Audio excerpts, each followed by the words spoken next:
ناڵەی جودایی بێچۆکانیانە.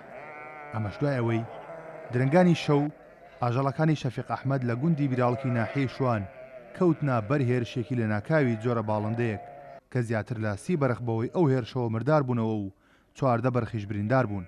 خاوەنی بەرخەکانیش گومان دەکات باڵندەکەی بەرخەکانی کوشتووە لە جۆری داڵاش بێت.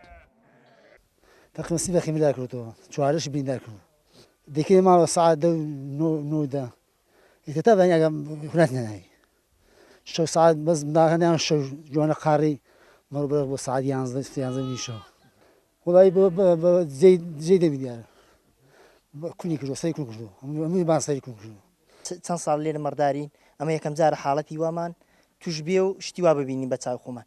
ئێمە مەڕەکەمان ناو حەسارێکانی ناو حەسار هەتاوەکو بچکترین زیندەوەرش ناتوانێت بێتە ئێرانە، بەڵام کە شتی ئەمە شتێکە یەکەم جار لە ئاسمانەوە نازانین ئایا داڵاشە، ئایا بازی گەورەیە، ئایا ئەمە شتێکی گۆشخۆرە.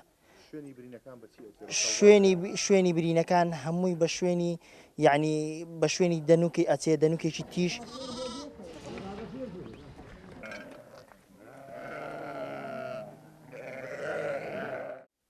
ترسی ئاژەڵدارەکان لە پێشوودا هێرشی گورگەکان بوو بۆ سەر ئاژەڵەکانیان. لە ئێستادا ترسەکە بووە بە دوو هێندە بەو پێی ترسی باڵندەکانیش زیادی کردووە. بۆیە لە ئێستادا سەرقاڵی تۆکمەکردنی شوێنی ئاژەڵەکانیانن تاوەکو دەمی گورگەکان و دەنووشی باڵندەکانی پێنەگات. وڵا دێ بەرکاکێتە ژوورەوە دەرکانی لێ بگری ئەم تەیرە مەرگەوری پێ ناخورێ دیارە شتەکان دیارە ئێتە دەیە بەرکان جیاکێتەوە لە غورفێ دەرگاوشتی لەسەر داخی بۆی ئەم تەیرە نەگاپیان. لە مێژووی ناوچەکەدا یەکەم جارە باڵندە زیان بە مەڕووماڵات بگەێنێت.